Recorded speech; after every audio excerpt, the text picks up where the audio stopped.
What's up to all of my Aquarians out there? Welcome to Pulse of the Cosmos. Today we are going to be taking a look at some of this week's astrology for the week of August 10th through the 16th of 2020.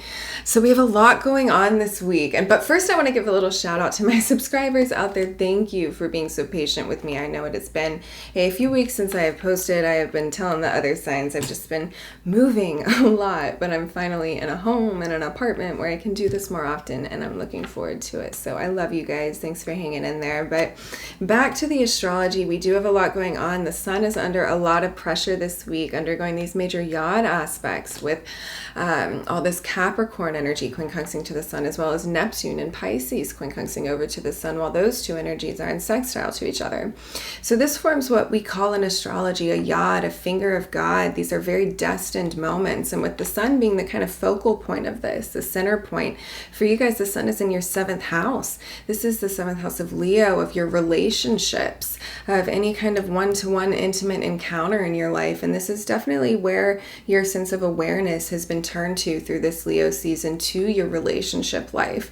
And with these quincunx aspects, we're looking over to your 12th house Capricorn, where there has been a lot of energy and a lot of work done, a lot of clearing out of old karmic baggage since the end of 2017 to allow space for new, more divine things in your life. We're checking to see if the relationships in your life, do they feel of the divine? Do they feel connected spiritually? And we're also looking to Neptune over there in Pisces as well, which is going to be quincunxing over to the sun.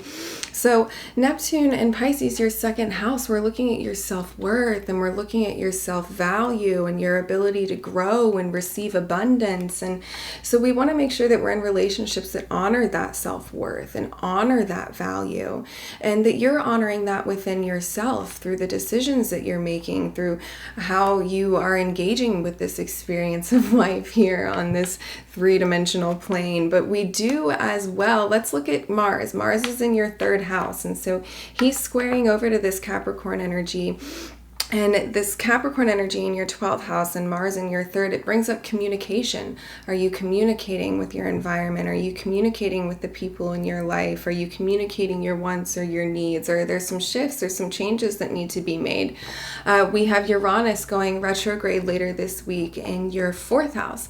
And this is the 4th house of your home life and of your emotional stability and of your emotional foundations. So there might be a turn of attention to your emotions as well, and looking to your emotional life and looking to kind of build more security there. You might be having the 4th house can bring up things from the past, things from childhood. So you might be processing some old behaviors or patterns that have come up from around that time, and processing them in a sense to kind of release them out of the neural pathways of your brain. We're creating new, more positive spaces, moving into new, more aligned, more positive directions for ourselves, and moving into relationships where you have that ultimate forum to self-express and be your true, authentic, unique individual self, all of my Aquarians out there. So in any case, let's take a peek into the cards and see what's going on there.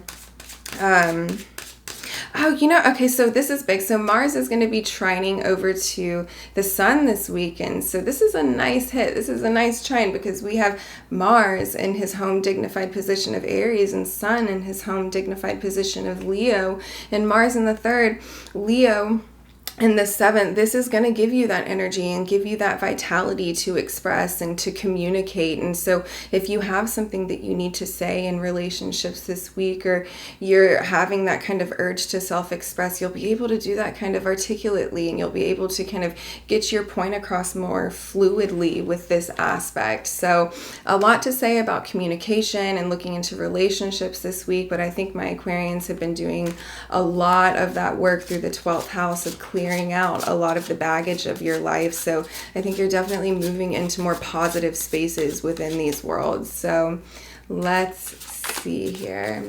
I'm pulling out of the Golden Tarot for you guys today.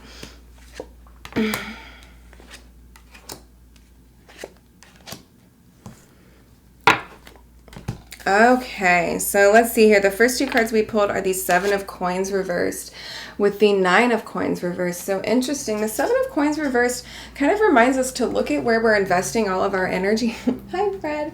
And see if we're getting any gains from where we're investing all of this.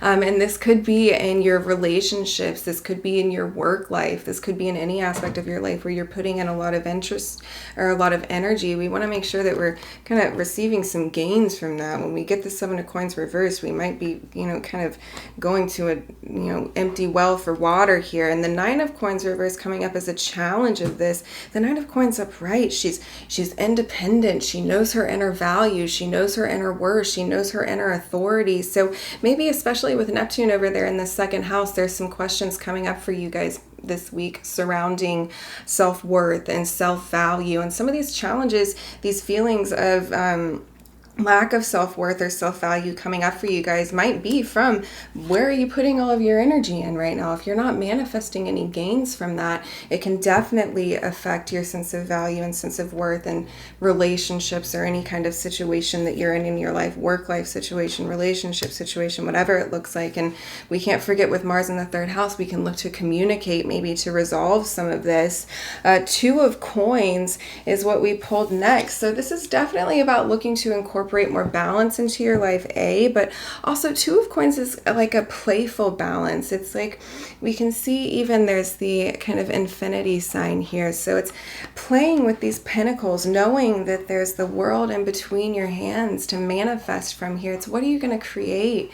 What are you going to create with all of this energy? We need to come out of this place of any kind of self-worth blockage and come out of this place of maybe putting all of this energy into a situation where we're not experiencing any return, and kind of turn over and turn into a new direction and turn with these two pentacles that we've got and look to kind of manifesting something new and more positive and more beautiful for ourselves. So in any case, I love you, all of my Aquarians, so much. I hope you're doing well out there, and I will be back next week.